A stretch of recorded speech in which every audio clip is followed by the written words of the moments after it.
بالله من الشيطان الرجيم.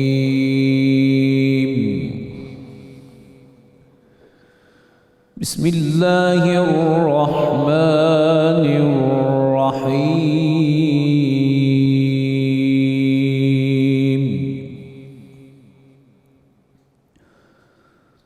ولقد نصركم الله ببدر وأنتم أذلة فاتقوا الله لعلكم تشكرون.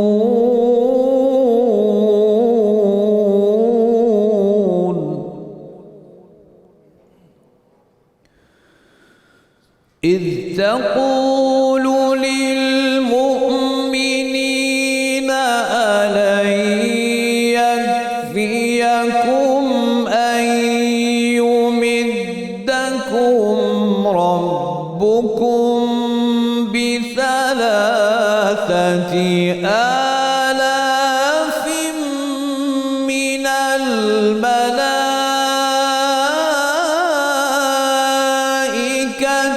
منزلين.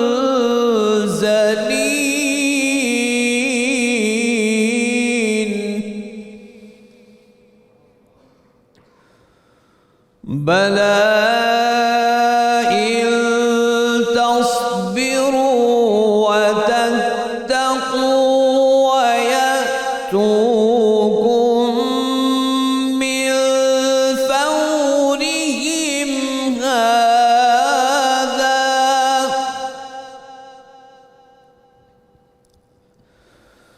بلى إن تصبروا وتتقوا ويأتوكم من فورهم هذا يمددكم ربكم ب5,000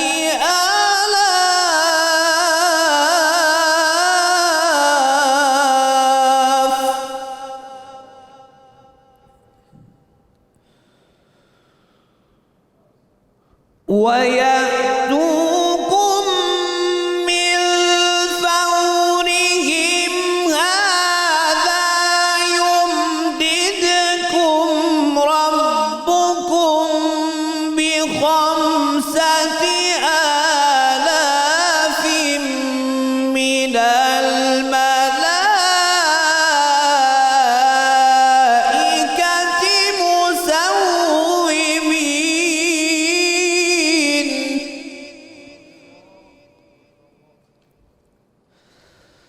وما جعله الله إلا بشرى لكم ولتطمئن قلوبكم به.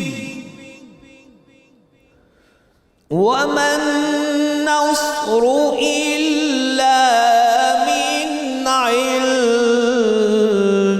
الله العزيز الحكيم.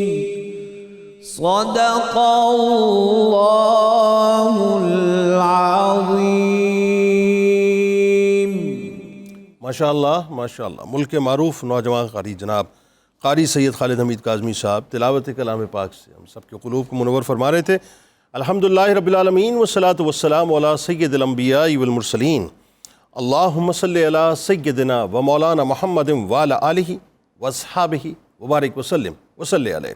دنیا کے تمام دیکھنے والوں کو، تمام چاہنے والوں کو، تمام پیار کرنے والوں کو اور جہاں جہاں تک اس وقت میری آواز کو سنا اور مجھے دیکھا جا رہا ہے، جنید اقبال کی جانب سے انتہائی محبت کے ساتھ السلام علیکم. ایک بار پھر ناظرین آپ کو 1445 ہجری سن 2024 رحمت رمضان کی خصوصی براہ راست نشریات میں افطار کے حسین سے موقع پر اور 17 رمضان المبارک کے موقع پر میں دل کی عطا گہرائیوں سے خوش آمدید کہتا ہوں.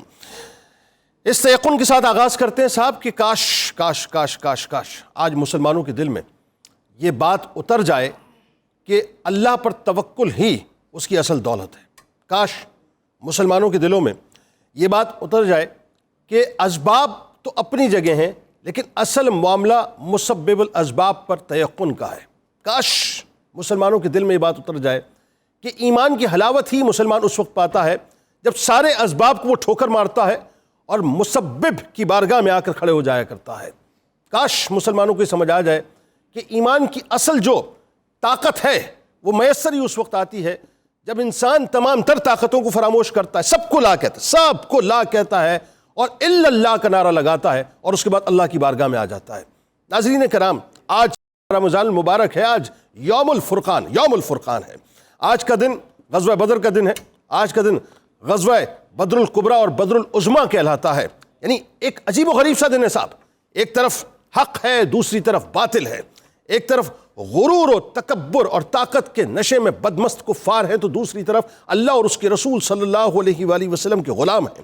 ایک طرف سرکار مدینہ صلی اللہ علیہ وآلہ وسلم پر اپنا سب کچھ قربان کرنے کے لیے چند نفوس قدسیہ موجود ہیں، اور دوسری طرف کم و بیش 1000 کا لشکر ہے کہ جن کے پاس طاقت بھی ہے، جن کے پاس قوت بھی ہے، جن کے پاس مال بھی ہے، جن کے پاس دنیا کے سارے اسباب موجود ہیں، اور دوسری طرف وہ ہے جو محمدی غلاموں کی صورت میں اپنے سر پر کفن مان کر اللہ اور اس کے رسول صلی اللہ علیہ وآلہ وسلم کے نام پر اپنے آپ کو قربان کرنے کو تیار ہیں، کہ جن کے پاس ناظرین نہ تلواریں پوری ہیں، نہ ان کے پاس تیر پورے ہیں، نہ ان کے پاس گھوڑے پورے ہیں، نہ ان کے پاس اونٹ پورے ہیں، ان کے پاس کچھ بھی نہیں ہے۔ ہاں، ان کے پاس اگر ہے تو ایک طاقت ہے، جو طاقت انہیں یہ بتلاتی ہے کہ اللہ پر ایمان ہی اصل میں مسلمان کی اصل معراج ہوا کرتی ہے، اور جو اللہ پر ایمان رکھتا ہے اللہ تبارک و تعالیٰ اسے کم طاقت ہونے کے باوجود، ظاہری طور پر کم طاقت ہونے کے باوجود، قلت ہونے کے باوجود بھی ایسی فتح و نصرت عطا کرتا ہے کہ دنیا انگشت بدندہ رہ جاتی ہے۔ آج کا دن ناظرین دراصل اگر میں کہوں تو غلط نہ ہوگا کہ ناموس سے رسالت صلی اللہ علیہ وآلہ وسلم کی محافظت کا دن ہے۔ آج کا دن اگر میں کہوں تو غلط نہ ہوگا ناموس سے صحابہ کرام رضوان اللہ تعالیٰ علیہم اجمعین کی محافظت کا دن ہے۔ آج کا دن اگر میں کہوں تو غلط نہ ہوگا جناب صدیق اکبر رضی اللہ تعالیٰ عنہ کی ناموس کی محافظت کا دن ہے۔ ناظرین آج کا دن اگر میں کہوں تو غلط نہ ہوگا جناب عبداللہ ابن مسعود رضی اللہ تعالیٰ عنہ کی ناموس کی حفاظت کا دن ہے۔ ناظرین اور اگر میں یہ کہوں تو غلط نہ ہوگا کہ آج بنیادی طور پہ اللہ تبارک و تعالیٰ نے پوری کائنات میں ایک ریڈ الرٹ جاری کر دیا ہے کہ فرشتے بھی بنیادی طور پہ مکمل طور پہ ایک ایمرجنسی کی کیفیت پہ موجود ہیں، کہ یہاں محبوب خدا صلی اللہ علیہ وآلہ وسلم موجود ہیں اور وہاں کفار موجود ہیں، یہاں امت کا فرعون موجود ہے اور وہاں رحمت للعالمین موجود ہیں، اور کیفیت یہ ہے کہ ایک ٹاکرا ہونے والا ہے جس ٹاکرے میں مسلمانوں کے پاس زنگ لگی ہوئی، زنگ آلو تلواریں موجود ہیں، شکستہ تیر موجود ہیں، ان کے پاس جو ہے وہ کھانے کو بھی صحیح طور سے اشیاء موجود نہیں ہیں، اور وہاں پر 70 80 90 اور 100 اونٹ جو ہے روز قربان ہو رہے ہیں۔ یعنی سوچیے ناظرین ذرا سوچیے اور تصور کیجئے اس بارے میں کہ یہ جو اللہ اور اس کے رسول سے تعلق ہے یہ کیسا ہے صاحب۔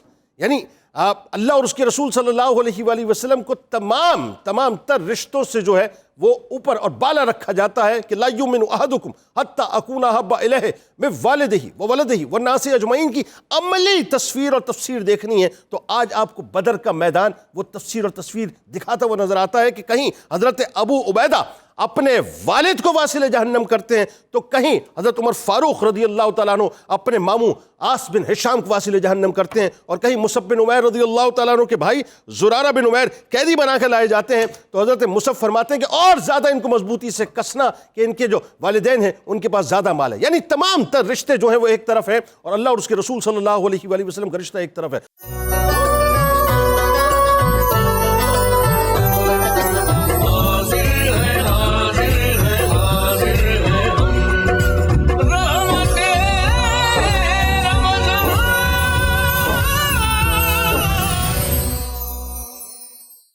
آئیے ناظرین اب آپ کو لیے چلیں منیرہ کی جانب. جی منیرہ, کیا خبریں ہیں, کہاں سے آغاز کر رہی ہیں؟ جی آج کی جو ریسیپیز ہے, آج بن رہا ہے بھنڈی گوشت, اور ساتھ میں بنے گا اوریو شیک بنے گا ود آئس کریم, اور ساتھ میں ایک بچوں کے لیے ایک سنیکس بنا رہی ہوں جس کو کہتے ہیں منی ٹورٹیلا ریپس, جس کو ہم شورما بھی بنا سکتے ہیں اس کے اندر ریپ فلنگ کر کے, لیکن یہ آپ اس کو گھر میں اگر بنائیں میدی کی روٹی کے ساتھ تو یہ بہت اچھا ایک آلٹرنیٹ ہے بچوں کے لیے, افطاری کے لیے بہت ہیلدی کسی بھی ڈائٹ میں آئے گا.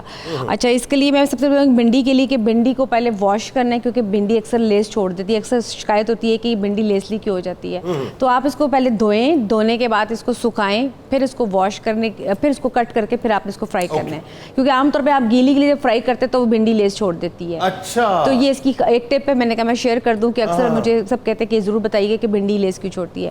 اس کا بنانے کا طریقہ مطلب یہ کہ اگر وہ واش کرنے کو سکھا دی جائے جی تو کرسپی بھی ہو جائے گی. جی کرسپی بھی ہو جائے گی. آپ اس کے پکوڑے بھی بنا سکتے ہیں بھنڈی کے, جس کو بیسن کے ساتھ ایسے میرینیٹ کر کے آپ اس کو بیسن میں لگا کے پوری ہول بھنڈی کو کٹ مت کریں, آپ اس کے پکوڑے بنا کے کھا لیں. بھنڈی کا سیلڈ بھی بہت, جی اس کا سیلڈ بھی بہت اچھا بن سکتے ہیں. پکوڑوں کو نہیں چھوڑنا. ٹھیک ہے, تو اس کو آج میں بناؤں گی, پہلے اس کا چکن بنائیں گے اور پھر اس کے ساتھ اس کو میں فرائی کر کے اس کو اسٹر فرائی کروں گی, پھر اس کو مکس کروں گی. باقی کی جو ڈرنک ہے وہ آئس کریم کے ساتھ ہے, وہ جب بنے گی تو آئس کریم کا اسکوپ اس میں ایڈ ہوگا, اور پھر اس کو میں اوریو بسکٹس کے ساتھ اس کو میں مکس کر کے اس کو میں ڈسپلے میں لگاؤں گی. ساتھ میں روح افزا تھوڑا سا ایڈ کروں گی. اور جو تھرڈ جو ہماری ہے یہ منی ٹورٹیلاز, اس کی میں فلنگ بناؤں گی جس میں چکن کے چنکس ہوں گے, ساتھ میں سیلڈ ہوگا, 1-2 سوس ہوگی جس میں کاکٹیل سوس بناؤں گی, وہ مکس کر کے ونیگر کے ساتھ اس کی فلنگ کر کے, تو ساتھ ساتھ آپ کو اپڈیٹس ہوں گی کہ جیسے جیسے وہ بنے گا. بالکل ٹھیک ہے, ڈن ہو گیا. چلیں جی آغاز کرتے ہیں. صاحب غزوہ بدر 17 رمضان المبارک, قرآن پاک کی طرف سب سے پہلے یوم الفرقان. بسم اللہ الرحمن الرحیم. شاید ہی تاریخ کے کسی موڑ پر غزوات نبوی کی ڈسکشن اور ان کو قوم کے سامنے بڑی ڈیٹیلز کے ساتھ بلکہ پوری امت کے سامنے رکھنے کی اتنی ضرورت ہو جتنی اس وقت ضرورت آ پہنچی ہے. بالکل ٹھیک. ہم نے امن کی باتیں پڑھا کر اپنی نسل کو بزدل بنا دی, پلپلا بنا دی, اور اپنے نصاب تعلیم سے جہاد اور غزوات اور سرایا اور صحابہ کرام کی جد و جہد, ان کی ہمت, ان کی مردانگی کی تاریخ نکال کر نئی نسل کے ساتھ میں سمجھتا ہوں ایک زیادتی کی ہے. بڑا ضروری ہے کہ یہ حصہ سامنا لایا جائے, اور آج الحمدللہ ہم اس عظیم تر کام کو انجام دے رہے ہیں. قرآن مجید میں جن غزوات نبوی کا ذکر آیا ان میں سے پہلا غزوہ بدر ہے.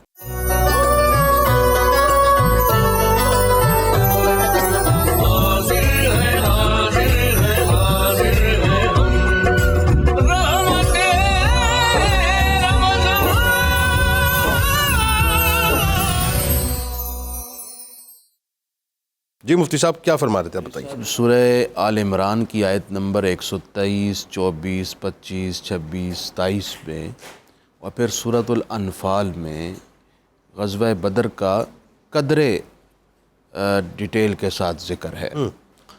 سورہ آل عمران کے اندر آیت نمبر 123 میں تو اللہ تعالیٰ نے فرمایا وَلَقَدْ نَصَرَكُمُ اللَّهُ بِبَدْرٍ وَأَنْتُمْ أَذِلَّةٌ, میں کہ تم بدر کے دن کمزور تھے, اللہ نے تمہاری مدد فرمائی. اللہ اکبر.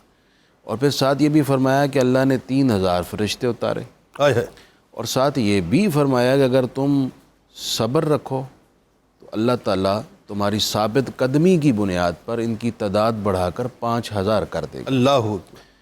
رسول اللہ صلی اللہ علیہ وسلم نے ارشاد فرمایا یہ جبرائیل کھڑے ہیں, اللہ اکبر, اور ان کے ہاتھ میں تلوار ہے اور سر پر امامہ ہے, اللہ اکبر, اور سوار ہیں گھوڑے پر, اللہ اکبر. تو صحابہ کرام دراصل یہ سن کر اس قدر حوصلہ محسوس کرتے ہیں کہ ان کی ہمت, ان کی جرت اور بڑھ گئی, اور انہوں نے ایسے پھر بہادری کے جواہر دکھائے کہ صرف 313 سے 1000 شکست کھا گئے. اللہ. اب اس میں وہ ایک الگ علماء کی تحقیق ہے, اور آراء اس میں مختلف ہیں کہ کیا فرشتوں نے قتال کیا یا محض وہ صحابہ کے حوصلہ افزائی اور اطمینان قلب کے لیے آئے ضرور ہیں. بالکل, کیونکہ یہ قرآن میں ہے. صحیح. اب جو قابل غور بات ہے وہ یہ کہ اللہ تعالیٰ نے صحابہ کرام کی کم تعداد اور کم سامان جہاد ہونے کے باوجود خود مدد فرمائی. واہ. اور خود مدد فرمانے کے ساتھ ساتھ یہ بھی فرمایا ثابت قدمی رکھو گے تو مدد اور بڑھ جائے. اللہ اکبر. پتہ یہ چلا جو آپ نے اپنے انٹرو میں بات کی، قرآن مجید جو ذہن دے رہا ہے وہ یہ کہ تم جس قدر کیپیسٹی اور استطاعت ہو، ظاہری ساز و سامان، جمعیت اور جہاد کے لیے، جنگ کے لیے جو ریکوائرمنٹس ہیں وہ پوری کرو، لیکن اصل بھروسہ، توکل، اعتماد اللہ کی ذات پر رکھو. سبحان اللہ. نتیجہ اور فتح اس کے ہاتھ میں ہے، وہ چاہے گا تمہاری مدد فرما کر، تم کم بھی ہوئے تو تمہیں فتح سے امکنات. بالکل ٹھیک. ڈاکٹر صاحب آئیے ذرا بدر کے تھوڑا سا ایک بیک گراؤنڈ، ایک بڑا ایک اوور ویو تھوڑا سا اس کا مجھے بتائیے کہ کیا ہوا تھا، ابتدا کہاں سے ہوئی، تاکہ لوگوں کو ذرا سمجھنے کو ملے، اور پھر آگے جا کے جب بتائیں گے نا وہ جو بات آپ کر رہے ہیں کہ مسبب اور یہ جو اسباب کا معاملہ ہے، اس پہ بھی آگے جا کے بات کرتے ہیں. بتائیے. جی جنید صاحب، یہ غزوہ بدر بہت ہی امپورٹنٹ ہے، جیسے مفتی صاحب نے قرآن مجید کی روشنی میں اس پہ گفتگو فرمائی. دیکھیں جب آپ صلی اللہ علیہ وسلم ہجرت فرما کے مدینہ پاک پہنچے اور ایک ریاست قائم کر دی، یہ ایکسپیکٹ نہیں کر رہے تھے کفار مکہ کہ مسلمان اتنے مستحکم ہو جائیں گے. پہلے دن سے انہوں نے سازشیں شروع کر دیں اسلامی ریاست کو کمزور کرنے کے لیے. اب ظاہر ہے کچھ رسپانس تو آنا تھا نا. بالکل صحیح. مدینہ طیبہ کی طرف سے ان کی سازشوں کو غیر مؤثر کرنے کے لیے اور ناکام کرنے کے لیے کچھ اسٹریٹجی تو بننی تھی. بالکل ٹھیک. اس کا اندازہ کفار مکہ کو ایک واقعہ سے ہو گیا. وہ واقعہ یہ ہوا، حضرت سعد ابن معاذ عمرہ کرنے کے لیے تشریف لے گئے. جب وہ عمرہ کرنے کے لیے گئے، طواف کر رہے تھے، بیت اللہ شریف کا طواف کرنے کے لیے گئے، امیہ ابن خلف کے پاس وہ ٹھہرے ہوئے تھے. تو ابو جہل آیا اور آپ کو اذیت دینے لگا اور کہنے لگا کہ تمہارے پاس استغفر اللہ ہمارے کچھ بھاگے ہوئے لوگ ہیں اور آپ لوگوں نے ان کو پناہ دے رکھی ہے، میں یہ کروں گا وہ کروں گا، تمہیں یہاں روک لوں گا اگر تم میرے دوست کے پاس ٹھہرے نہ ہوتے.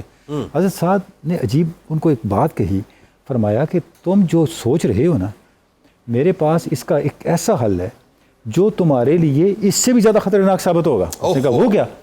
حضرت سعد بن معاذ نے فرمایا یہ جہاں تم کھڑے ہو حرم کعبہ میں اور جو میں طواف کر رہا ہوں، تمہارے لیے اس سے مقدس تمہارا وہ سرمایہ ہے اور وہ کاروبار ہے جو تم اس شاہراہ سے کرتے ہو جو مدینہ پاک کے پاس سے گزرتی ہے. یعنی سپلائی لائن جو تمہاری، اگر تم نے مجھے روکا تو ہم تمہاری شاہراہ بند کر دیں. واہ واہ واہ. اب یہ جو واقعہ ہے، یہاں سے کفار مکہ نے اندازہ لگا لیا ریاست مدینہ جتنی مضبوط ہوتی گئی ہمارا مستقبل اتنا ہی کمزور ہوتا جائے گا. واہ. ہمارے کاروبار کے امکانات، ہماری معیشت کے امکانات اتنے ہی کمزور ہوتے جائیں گے. اچھا، اب وہ ریاست مدینہ کو کمزور کرنے کے لیے معاذ اللہ افرادی قوت بھی انہوں نے اکٹھی کی، سرمایہ بھی اکٹھا کیا. افرادی قوت کس طرح اکٹھی کی کہ مدینہ طیبہ کے گرد اور مکہ المکرمہ کے گرد جتنے قبائل تھے ان کے ساتھ انہوں نے ایگریمنٹس کیے، معاہدے کیے کہ آپ ہمارے ساتھ ملیں تاکہ ہم ان کے زبانی یہ جو نیا خطرہ سر اٹھا رہا ہے اس کو ختم کریں. اور اس کے ساتھ ساتھ انہوں نے جو کرنے کا تھا ایک معاشی معاملہ اس کے لیے ابو سفیان کو بھیج دیا. اچھا، اسی دوران اس وقت تک وہ ایمان نہیں لائے، اس وقت نہیں ایمان لائے تھے. اس کے ساتھ ایک اور واقعہ یہ پیش آیا کہ قریش مکہ کا ایک سردار آیا اور مدینہ طیبہ کے باہر جو ایک چراگاہ تھی اہل مدینہ کی اس پہ اس نے حملہ کیا. ٹھیک، وہاں پر بھی نقصان ہوا. اچھا، اب اس طرح کی ان کی جو ایک مہمیں تھیں، مہم جوئی تھی، اس کو روکنے کے لیے آپ صلی اللہ علیہ وسلم نے کچھ صحابہ کرام کو ڈیپیوٹ کیا کہ آپ ذرا اس کے اوپر دیکھیں اور اگر کوئی اس طرح کا کوئی معاملہ آئے تو اس کو روکیں. ان کا ٹاکرا ہو گیا، ٹکراؤ ہو گیا ایک ان کے ڈیلیگیشن ایک پارٹی کے ساتھ، اور اس میں عمر بن الحضرمی ایک شخص قتل ہو گیا، 2 گرفتار ہو گئے. آپ صلی اللہ علیہ وسلم نے ان کو چھوڑ دیا، اس کا فدیہ بھی دیا، لیکن آپ یہ کہہ سکتے ہیں کہ مستقبل میں ہونے والے کلیش کی بنیاد پڑ گئی تھی. پروفیسر صاحب، یہ بنیادی طور پہ جو پہلا مارکا حق اور باطل کا، اور یہ سمجھ لیجئے کہ آنے والے وقتوں کے لیے ایک ٹیمپریچر کو سیٹ کر رہا تھا کہ بنیادی طور پہ جو عشق کا ٹیمپریچر ہے صحابہ کا وہ کیا رہے گا. تو ذرا آغاز تو کیجئے کہ بدر کیسے بپا ہوئی، کیا ہوا، اس پہ گفتگو کیجئے. بہت بہت شکریہ.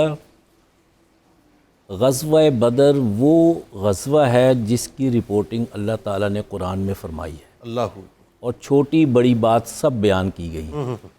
اور ریاست مدینہ کی جو بنیادی خد و خال تھے، جیسے کہ ابھی ڈاکٹر صاحب نے بھی ذکر کیا، اس میں معاشی استحکام بھی تھا اور سیاسی استحکام بھی تھا. اس کے علاوہ دیگر قبائل جو تھے ان کو بعض نے مکہ نے حلیف بنایا، بعض نے یعنی حضور صلی اللہ علیہ وسلم خود تشریف لے گئے اور حلیف بنے، کچھ نیوٹرل رہے.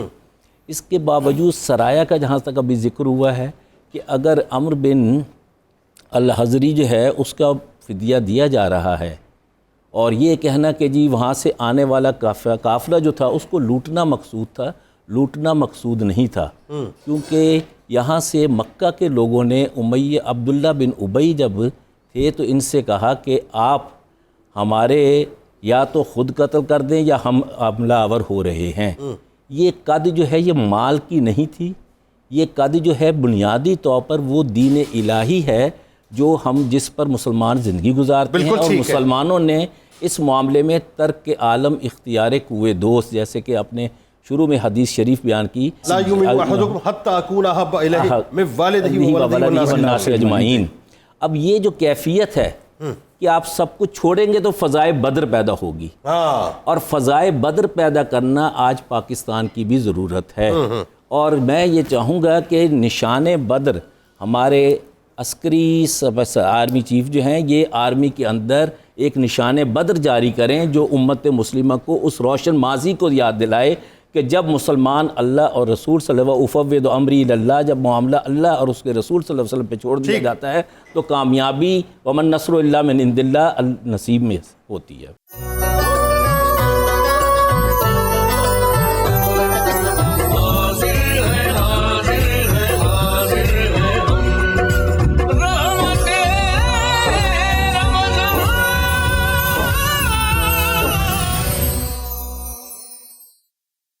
اچھا جی، سلسلے کو ذرا آپ جوڑیں مفتی صاحب، اور آئیے سرکار علیہ السلام کے جو معجزات ان کا ظہور ہوتا ہے اس میدان میں، کیا کمال، کیا عشق سے بھرا موضوع ہے جناب۔ یہ غزوہ بدر حضور علیہ السلام کی جو خصوصیات اور معجزانہ عظمتوں کا ظہور ہے وہ بڑا ہی دلچسپ ہے، بڑا وجد آفرین مواقع تھے۔ مثلا دیکھیے، معرکہ بدر سے ایک رات قبل آپ جی میدان بدر میں آتے ہیں، اللہ ہاتھ میں چھڑی ہے، دائرہ لگایا، ہاذا مسرع فلاں، کل یہاں عتبہ گر کر مرے گا، اللہ، کل یہاں ابو جہل مرے گا، یہاں شیبہ مرے گا، نشانات لگائے، یہاں ولید گرے گا، امیہ بن خلف گرے گا۔ آپ نے جو فرمایا اتنے اٹل فیصلے تھے کہ کل کے دن ذرا برابر سرے منہ بھی وہ کافر جس کی نشاندہی کی تھی ہٹا نہیں، وہیں آ کر سینٹی میٹرز کا بھی فرق نہیں تھا، وہیں موت ہوئی۔ یہ سرکار کا ایک رات قبل موت کا بتانا اور جگہ کا بتانا، اس سے پتہ چلا کہ اللہ اپنے نبیوں کو غیب کا علم سب جانتے ہیں، میرے آقا سب جانتے ہیں۔ دوسری طرف آئیے، پھر آپ صلی اللہ علیہ وسلم نے حضرت عکاشہ ایک صحابی، اللہ بڑے مردانہ وار جہاد میں مصروف ہے، تلوار ٹوٹ گئی، اب وہ ٹوٹی تلوار کے ساتھ لڑ رہے، حضور نے ایک چھڑی اٹھا کے ان کے ہاتھ میں پکڑائی، فرمایا اس سے لڑو۔ وہ کہتے ہیں میں نے اس کو یوں کیا تو وہ تلوار میں سفید تلوار، بڑی تلوار، اور اتنی تیز تلوار کہ میں گاجر مولی کی طرح کاٹتا جا رہا ہوں۔ اور کمال کی بات یہ ہے کہ یہ تلوار حضرت عکاشہ کے خاندان میں نسل در نسل منتقل ہوتی ہے، اور اس کو کون تھا شاید، اگر میں شاید مس نہیں کر رہا تو پتہ وہ بات تک رہی، پھر وہ بات رہی، اور یہ حضرت عکاشہ کا خاندانی اعزاز تھا۔ اسے آپ کہہ سکتے ہیں جو بدر کا جو آپ کہہ رہے تھے نا بدر ایوارڈ، شان بدر یہ حضرت عکاشہ کے پاس۔ تیسری بات ہے حضرت سلمہ، ان کی بھی تلوار ٹوٹ گئی تو سرکار نے انہیں بھی چھڑی دی جو کہ تلوار میں تبدیل ہو۔ حضرت خبیب، لیکن یہاں ایک جملہ رک کے کہہ دینا، یہ صحابی تھے، ہم جیسے نہ تھے، وہ کہتے ہم سرکار یہ تو ہو نہیں سکتا، وہاں ڈونٹس کی بات نہیں تھی، وہاں صرف ڈوز کی بات تھی۔ اچھا، اس میں اگر ہم باریکی میں جائیں، آپ دیکھیے تلوار ہے، وہ تنا ہے لکڑی کا، اور لکڑی اور لوہے میں تو کوئی مناسبت نہیں۔ اللہ کے حبیب علیہ السلام کا دست انور لگا، جنس تبدیل ہو گئی۔ میرے مصطفیٰ کریم علیہ السلام کو اللہ نے ایسے تصرف کی قدرتیں عطا فرمائی۔ سبحان اللہ۔ تیسری طرف آئیے، حضرت خبیب صحابی ہیں، اللہ اکبر، پہلو کٹ گیا، اللہ سرکار دو عالم صلی اللہ علیہ وسلم نے ان کا وہ حصہ اٹھا کر بدن سے لگایا، اللہ اپنا لعاب لگایا، پہلے کی طرح جڑ گیا۔ حضرت قتادہ آنکھ کا ڈیلا باہر آ گیا، بتائیے، ان کی آنکھ کا ڈیلا تیر لگنے سے باہر آ گیا۔ میرے مصطفیٰ کریم علیہ السلام نے ان کا آنکھ کا ڈیلا واپس رکھا اور اپنا لعاب لگایا، بالکل تندرست شفا یاب ہو گئی۔ کمال یہ ہے کہ فرماتے ہیں کہ اس آنکھ سے زیادہ اچھی یہ آنکھ کام کرتی تھی۔ اچھا، عقیدہ کیا تھا ان کا کہ وہ کسی طبیب کے پاس نہیں گئے, طبیبوں کے طبیب کے پاس آئے تو ان کو معلوم ہے کہ سرکار سے شفا ملے گی. سرکار کریم علیہ السلام کا. اچھا پھر اس کے علاوہ آپ جب بدر جا رہے تھے, وہ واقعہ آپ کے ذہن میں آ جائے گا, سیرت حلبیہ میں بھی ہے, ابن ہشام میں بھی ہے, اونٹوں میں جہاں آپ نے مساوات کا ذکر کیا, ایک اونٹ بیٹھ ہی گیا, اٹھ ہی نہیں رہا, تھک ہار گیا, ضعیف کمزور تھا, تو وہ اٹھے ہی نہ. سرکار دو عالم صلی اللہ علیہ وسلم نے دیکھا اونٹ نہیں اٹھ رہا, آپ نے ایک برتن میں وضو فرمایا اور اب اس میں کلی کی پانی منگوایا اور اس میں کلی فرمائی, اور اپنے کلی کا پانی اٹھا کر کہا اس کا منہ کھولو. جب اونٹ کا منہ کھولا گیا, اس پانی نے اس کے لیے آب حیات کا کام کیا, اور اونٹ کھڑا ہو گیا. اب جب چلنے کی باری آئی تو وہ سب سے آگے چل رہا ہوتا تھا. اللہ اکبر, سبحان اللہ. میرے حضور علیہ السلام کے لعاب مبارک. سبحان اللہ.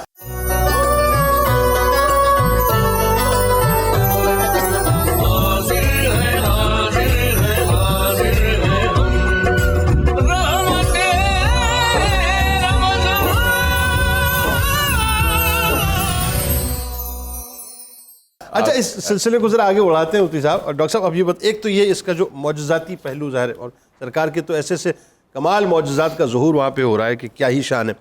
لیکن پریکٹیکلی مطلب اب ذرا سا ہم بات کرتے ہیں کہ جو اسٹریٹجی اپنائی صحابہ کرام رضوان اللہ تعالیٰ علیہ مجمعین نے, خاص طور پہ حضرت حباب بن منذر رضی اللہ تعالیٰ عنہ کا جو مشورہ تھا وہ کنوؤں کو عقب میں رکھنے کا, وہ جو وار اسٹریٹجی تھی, آپ دونوں احباب ذرا اس وار اسٹریٹجی پہ بات کیجئے, کیا اپنائی تھی انہوں نے؟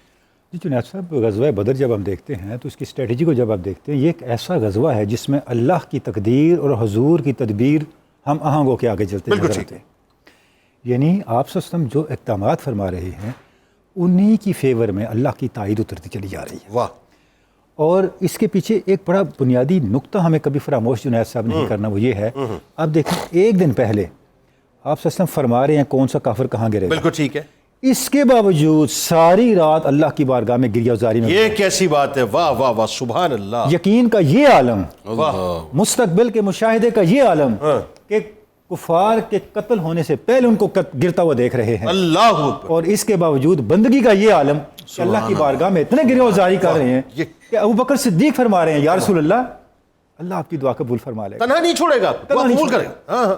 یہ گویا وہی ماحول ہے جیسے خدیجہ الکبریٰ فرما رہی ہیں, اللہ اکبر, میرے آقا اللہ کو تنہا نہیں چھوڑے گا. اللہ اکبر. اور جب حضرت ابوبکر صدیق نے یہ فرمایا, آپ کی چادر مبارک آپ کے کندھوں مبارک سے نیچے آ گئی تھی, نیچے اس حد تک جو رقت آ رہی تھی. جب حضرت ابوبکر صدیق نے یہ فرمایا تو آپ صلی اللہ علیہ وسلم نے ابوبکر صدیق کی طرف پلٹ کے سورہ قمر کی آیت پڑھی, سَيُحْزَمُ الْجَمْعُ وَيُوَلُّونَ الدُّبُرَ, یہ آنے والی جماعت شکست کھائے گی اور پیٹھ دکھا کے بھاگے گی یہاں سے. یقین کا یہ عالم. اس کا مطلب کیا ہے, اہل ایمان جب کوئی فیصلہ کرتے ہیں, سیرت میں غزوہ بدر میسج کیا دیتا ہے. آئنسٹائن نے کہا تھا کہ یہ جو 3 ڈائمنشنز ہوتی ہیں نا اسپیس کی, ان کے ساتھ ایک چوتھی ڈائمنشن ٹائم کی بھی ہوتی ہے, اس کے بغیر آپ اسپیس کو نہیں سمجھ سکتے. اہل ایمان کی جتنی ڈائمنشنز ہیں ان کے ساتھ ایک ڈائمنشن ایمان کی ہوتی ہے. واہ, اور اصل ڈائمنشن ہی وہی ہوتی ہے. اس کے بغیر ان کی زندگی, ان کی کوئی اپروچ مکمل ہی نہیں ہوتی. کیا بات, کوئی منصوبہ بندی مکمل نہیں ہوتی. یہ فرق ہے ہماری منصوبہ بندی میں اور ایمان سے خالی دنیا کی. کیا بات ہے ڈاکٹر صاحب, کیا بات. جب رسول اللہ کو نہیں چھوڑ رہے اور بندگی کے اس معراج پہ ہیں, اس موقع پہ, تو ہم نے کہاں کھڑا ہونا ہے. یعنی اس کا نتائج کیا نکلے, اسباب اختیار کیے لیکن مسبب پہ اصل بھروسہ تھا. بھروسہ مسبب پہ ہے, اس کا نتیجہ کیا نکلا. یہاں یہ میں اس کو جملے کو ذرا بدلنا چاہوں گا, جب رسول اللہ نے مسبب پہ بھروسہ کیا, اسباب خود اختیار میں آتے چلے گئے. واہ واہ, کیا بھائی, کیا اچھا جملہ ہے. دوبارہ بتائیں ذرا, دوبارہ بتائیں. یعنی بلکہ ایک منٹ رک کے سبحان اللہ, بھائی سنیں, جو لوگ ایوانوں میں بیٹھے سنیں یہ جملہ, ذرا غور سے سنیں, دوبارہ بتائیں. جنید صاحب, ایمان کی طاقت یہ ہے, سیرت ہمیں یہ بتاتی ہے, جب آپ اللہ کو حاضر بنا لیتے ہیں زندگی میں, واہ, اسباب آپ کی گرفت میں آ جاتے ہیں. جب آپ مسبب پہ ایمان کھڑے ہو جاتے ہیں, پھر آپ کو اسباب خود آپ کے پاس چل کے آتے ہیں. کیسے آتے ہیں؟ دیکھیں, کفار آئے اپنی سمجھ کے مطابق, انہوں نے میدان کا وہ حصہ قابو کیا جہاں پہ وہ اسٹریٹجیکلی بہتر پوزیشن میں ہونا تھا, اپنی سمجھ کے مطابق. رات کو کیا ہوا, بارش آ گئی. بارش آ گئی. اب مسبب الاسباب کے پاس آپ گئے, اس کے اسباب اتنے زیادہ ہیں, وَمَا يَعْلَمُ جُنُودَ رَبِّكَ إِلَّا هُوَ, اللہ کے لشکروں کو اللہ کے علاوہ کوئی نہیں جانتا. مولانا کہتے ہیں, مولانا مسنوی میں کہتے ہیں کہ جب آپ اللہ کے راستے میں اترتے ہیں, ہوا اللہ کا لشکر, واہ, دھوپ اللہ کا لشکر, زمین اللہ کا لشکر, آسمان اللہ کا لشکر. بھئی فرشتے تو اللہ نے آپ کی تائید کے لیے اتارے ہیں. سب سے پہلے تو اللہ تعالیٰ اللہ نے چاہے تو ایک زمین کو اپنے مکھی, لشکر کو مضبوط کر دیا. دنیا صاحب اللہ ایک مکھی اور مچھر سے تمام کفار کو ہلا کر نمرود کیسے مرا؟ انا ربکم الاعلیٰ. بھئی ایک مچھر اور ایک فرشتہ نہیں بھئی, 1000 واہ 3000. یہ کیوں اتارے جا رہے ہیں 5000؟ صرف رسول اللہ کی تکریم کے لیے اتارے جا رہے ہیں, ناموس رسالت کی, صرف بس, اور تائید کے لیے نہیں, طاقت دینے کے لیے اتارے جا رہے ہیں. سلامت رہے, سلامت رہے. اللہ کی طرف سے ہوا کا ایک جھونکا کافی. آپ کو سمود بھول گیا, آپ کو شعیب علیہ السلام کی قوم بھول گئی, وہ ایک چیخ سے مر گئے, چیخ بالکل صحیح, وہ ایک جھکڑ سے مر گئے, بالکل ٹھیک, اور ان کی حیثیت کٹے ہوئے تنوں جیسی ہو گئی. یعنی نیچے سے سلسلہ اوپر سے چال تھی. اللہ نے فرشتے حضور کی تکریم کے لیے اتارے. اب دیکھیں نا, ہمیں حدیث میں ملتا ہے جب جبریل امی کے گھوڑے کا کیا نام تھا, ہیزوم, جب وہ ہیزوم کو ایڑ لگاتے تھے سر گرتے تھے کفار کے. ایسے ہی میدان جنگ میں قریش کے سر گرتے تھے. یعنی عالم یہ تھا کیونکہ صحابہ پریشان تھے کہ سر ان کے اڑ کے کہاں جا رہے ہیں, جا رہے ہیں. اچھا ڈاکٹر صاحب اب ذرا مجھے موقع دیجیے. پروفیسر صاحب, ایک تو اسٹریٹجی یہ کہ مطلب بنیادی طور پہ آپ نے جو ہے وہ اپنا جو اختیار کیا راستہ وہ مسبب پہ تو ظاہر ہے بھروسہ, لیکن یہ کہ اسباب جو کچھ بھی ہو سکتے تھے اس کو. اب آئیے اگلی بات کی طرف. ایک تو یہ کہ ذرا وہ کنویں کے بارے میں بتائیے, جو کنویں کے معاملہ تھا وہ کیا ہوا تھا. دوسرا, حضرت سعد بن معاذ رضی اللہ تعالیٰ عنہ نے ایک مشورہ دیا, یا رسول اللہ صلی اللہ علیہ وسلم آپ اپنا ہیڈ کوارٹر قائم کریں, یعنی عریش بنائیں اپنا, اور وہاں پہ آپ تشریف فرماؤ, پورا جو ہے منظر دیکھ رہے ہو. وہ کیا اسٹریٹجی تھی, اس پہ بھی ذرا گفتگو کیجیے. وہ سپہ سالار آج بھی کہیں بیٹھتے ہیں تو اونچی جگہ پہ بیٹھ کے دوربین سے صف بندی کو مینیج کرتے ہیں, جنگ کو مینیج کرتے ہیں. وہ خیمہ جو تھا وہ چیز تھی جو پورے جنگ کا منظر دکھا رہی تھی, اور انصار کے سردار ان کی حفاظت فرما رہے تھے. دوسرا یہ ہے کہ غزوہ بدر جو ہے یہ بنیادی طور پر ریاست طیبہ کی حفاظت کی پہلی اینٹ ہے. بالکل ٹھیک ہے. اور ریاست طیبہ جو ہے وہ کیا ہے, اس نے معاشی نظام سب سے پہلے دیا تھا. وہ یہ تھا کہ جب نبی صلی اللہ علیہ وسلم مدینہ منورہ میں ہجرت کر کے آئے ہیں تو انہوں نے یہودیوں کی تجارتی منڈیوں کا حصہ بننے سے انکار کر دیا جو سود پر مبنی تھی, استحصال پر مبنی تھی. آپ نے جہاں حرم نبوی کی بنیاد رکھی, ساتھ ہی تجارتی یعنی منڈی کی بھی بنیاد رکھی, اور اس کو ایکول کیا کہ تاجر کا مقام سچے تاجر کا بہت بلند ہے, اور وہ سود سے ہٹ کر ایک نظام قائم کیا جس سے سارے عرب کے لوگ تجارتی منڈی میں جانے کے بجائے یہاں آیا کرتے تھے. اور جہاں تک اس تجارتی راہداری کا تعلق ہے, تجارتی راہداری پر قدغن لگانا یا اس کی اہمیت اپنی جگہ, مگر ان کا قافلہ تو بخیریت واپس مکہ پہنچ گیا تھا. یہ ان کی جلد بازی نے یعنی قتل و غارت شروع کی تھی. اور پھر یہ ہے کہ قرز بن جابر فہری جو ہے وہ نبی محترم صلی اللہ علیہ وسلم کی چراگاہ پر حملہ آور ہوتا ہے, مویشی لے جاتا ہے, اور یہ اسکرمشز جیسے آج پاکستان میں چل رہی ہیں یہ چل رہی تھی. بنیادی طور پر جو غزوہ بدر کا پیغام ہے وہ یہ ہے کہ سب کچھ اللہ کی راہ میں چھوڑ دینا. حضرت ابو بکر صدیق رضی اللہ عنہ جو ہیں, ان کا بیٹا اس عبد الرحمن وہ کافروں کے ساتھ تھا, اور اس نے جب وہ اسلام قبول کیا انہوں نے تو کہا کہ آپ 2 بار میری تلوار کی زد میں آئے, باپ سمجھ کر چھوڑ دیا. تو حضرت ابو بکر صدیق رضی اللہ عنہ نے کیا فرماتے ہیں, اگر بیٹا ایک مرتبہ آ جاتے, حضور صلی اللہ علیہ وسلم کے چچا وہاں ہیں, حضرت علی رضی اللہ عنہ کے بھائی عقیل وہاں ہیں, ان کے چچا موجود ہیں, اپنے باپ کو قتل کیا. اب اگر آپ بنیادی طور پر غزوہ بدر جو ہے یہ مسلمانوں کی ول جو ہے پولیٹیکل ول, اس کی سیسا پلائی دیوار ہے, اور وہ مقاصد کی یکجہتی ہے جو ہمیں دور حاضر میں بھی فضائے بدر نظر آتی ہے کہ پاکستان کا قیام بھی اسی بنیاد پر ہوا تھا کہ کوئی یعنی یوپی کا مسلمان نہیں تھا, کوئی بنگالی نہیں تھا, کوئی پنجابی نہیں تھا, کوئی یعنی سید نہیں تھا, کوئی جاٹ نہیں تھا, کوئی کچھ نہیں تھا. یہ وہ یکجہتی ہے جو غزوہ بدر سے میسر آتی ہے, اور ہمیں آج وہی اپنانا چاہیے.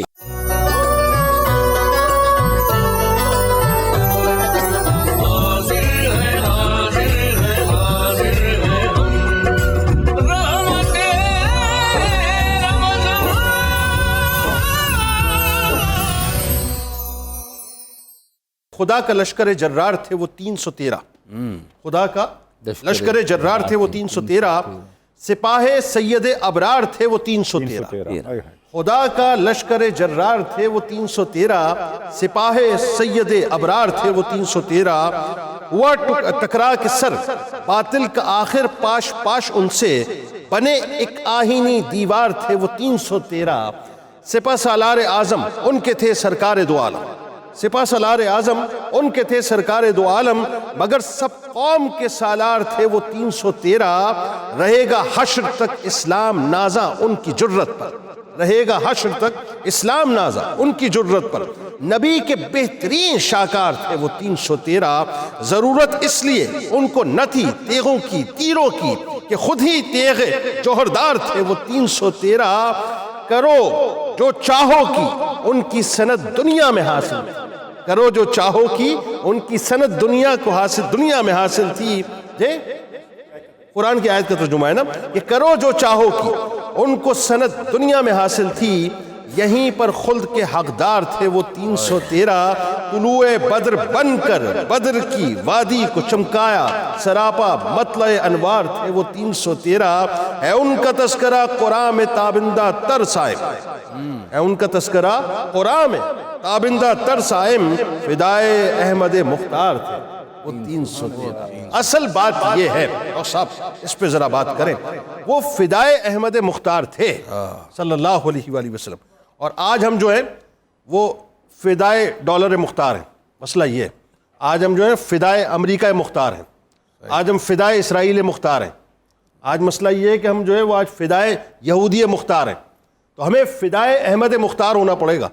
جب فدائے احمد مختار ہوں گے تب معاملہ حل ہوگا۔ اس پہ بات کیجئے ذرا۔ دیکھیں جنید بھائی، اس کے لیے سب سے پہلی چیز تو ہمیں یہ سمجھنی پڑے گی کہ جو نبی پاک صلی اللہ علیہ وآلہ وسلم پر تب فدا تھے، کیا وہ لوگ یا ان جیسے لوگ یا ان کی نسبت رکھنے والے لوگ آج بھی پاکستان میں موجود ہیں یا نہیں؟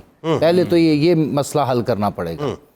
دوسرا یہ مسئلہ حل کرنا پڑے گا کہ جو ان کو اب فدا نہیں ہونے دیتے ان کی پہچان بھی تو کروائیں نا، اب اس نسل کو بھی کروائیں اور آنے والی نسل کو بھی کروائیں۔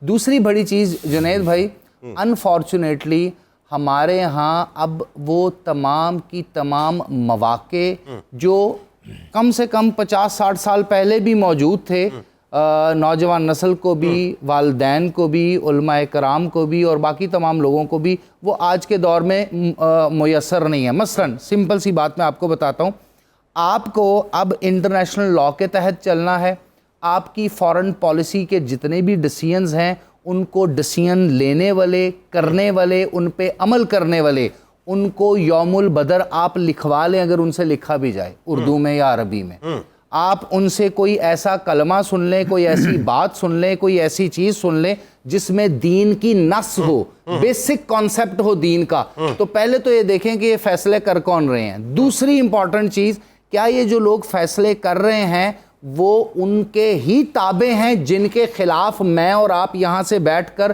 فیصلہ کرنے کی گزارشات کی ہمت دے رہے ہیں ان کو؟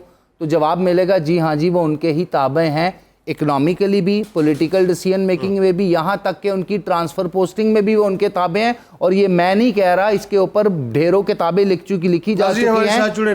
ویسٹ اس پہ بات کر رہا ہے، ویسٹ اس پہ بات کر رہا ہے، اور انٹرنیشنل جو میڈیا ہے اس کی ڈاکیومنٹریز بھری پڑی ہیں۔ بالکل ٹھیک ہے۔ ناظرین، درود پاک پیش کیجئے سرکار کی بارگاہ میں، ان کی آل کی بارگاہ میں، لوٹ کے اس پہ گفتگو کرتے ہیں۔ اصل پرابلم جو ہے وہ میرا خیال ہے ذاتی طور پہ جو میں سمجھتا ہوں کہ ہمارا ایمان جو ہے وہ اللہ پر بہت کمزور ہو گیا ہے۔ ان کا ایمان اللہ پر بہت مضبوط تھا، وہ اس بات کی پرواہ نہیں کرتے تھے کہ ہمارے پاس وسائل ہیں کہ نہیں، ہمارے پاس معیشت کے راستے ہیں کہ نہیں، یا معیشت کا آکسیجن ہمارے پاس ہے کہ نہیں، وہ صرف ابرو مصطفیٰ صلی اللہ علیہ وآلہ وسلم کے اشارے پر چلا کرتے تھے۔ یہ ہے کرکس آف دا سٹوری۔ اس پہ بات کرتے ہیں کہ مختار کائنات کو، یعنی احمد مختار صلی اللہ علیہ وآلہ وسلم کو ہم اپنا سب کچھ مانتے تو ہیں، لیکن کیا ان پر اپنا سب کچھ قربان کرنے کو تیار ہیں؟ لوٹ کے گفتگو کرتے ہیں۔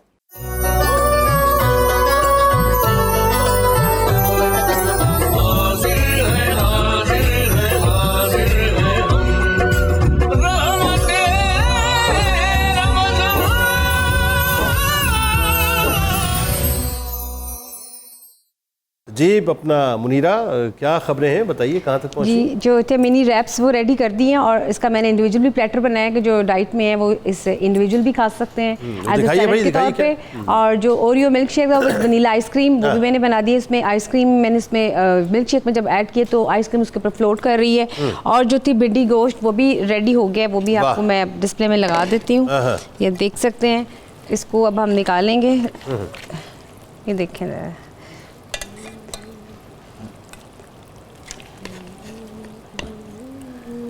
اس کو میں نے بالکل اس کا مسالہ بنایا, خشک سا مسالہ بنایا ہے تاکہ اس میں بھنڈیوں کا اپنا ہی ٹیسٹ آئے. بھنڈیوں کو میں نے کرسپی کرنے کے لیے پہلے تھوڑا سا سالٹ اور ہلدی لگا لی تھی تاکہ اس میں اچھا سا فلیور آ جائے. ہاں بھنڈی اگر کرسپی ہوتی تو مزہ دیتی ہے, بالکل صحیح. یہ دیکھیں, یہ میں نے بھنڈی اس میں سرو کر دی ہے. یہ دیکھ, واہ. بھنڈی تندوری روٹی کے ساتھ بھی کھا سکتے ہیں, اور اگر رائس کے ساتھ کھانی ہو تو پھر آپ اس کو تھوڑا سا. نہیں آپ نے کیا بنایا یہ بتائیے نا. جی آپ نے کیا بنایا یہ بتائیے. میں نے روٹی کے ساتھ. اچھا تندوری روٹی کا آپ سجیشن دے رہی ہیں, اور روٹی میں بتا رہی ہوں, آپشن میں بتا رہی ہوں کیونکہ کچھ رائس بھی پسند کرتے ہیں. رائس, ہاں ٹھیک ہے, بالکل صحیح, بالکل ٹھیک.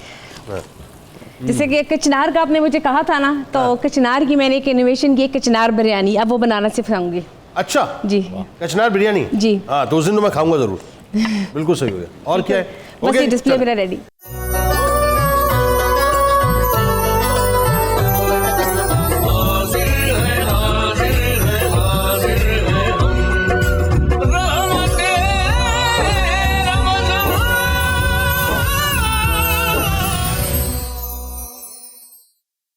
آئیے قصیدہ غوثیہ ناظرین مفتی صاحب کے ساتھ سنتے ہیں اور اجتماعی دعا میں بھی شامل ہوتے ہیں.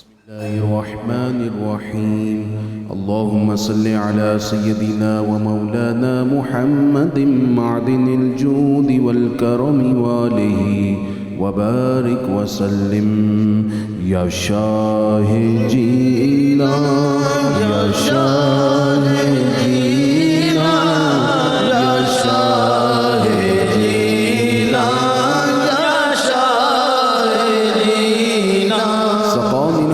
كاسات البسال فقلت لخمرتي نحوي تعالي سعت ومشت بنحوي في كؤوس فهمت بسكرتي بين الموالي فقلت لصائر الأقطاب لموا بحالي وادخلوا أنتم رجالي وهموا واشربوا أنتم جنودي فساقي القوم بالوافي ملالي شربتم فضلتي من بعد سكري ولا نلتم علوي واتصالي مقامكم العلا جمع ولكن مقامي فوقكم ما زال عالي أنا في حضرة التقريب وحدي يصرفني وحسبي ذو الجلال أنا البازي واشهب كل شيخ ومن ذا في الرجال يعطي مثالي كساني خلعة بالطراز عز وتوجني بتيجان الكمال وطلعني على سر القديم وقلدني وعطاني سؤالي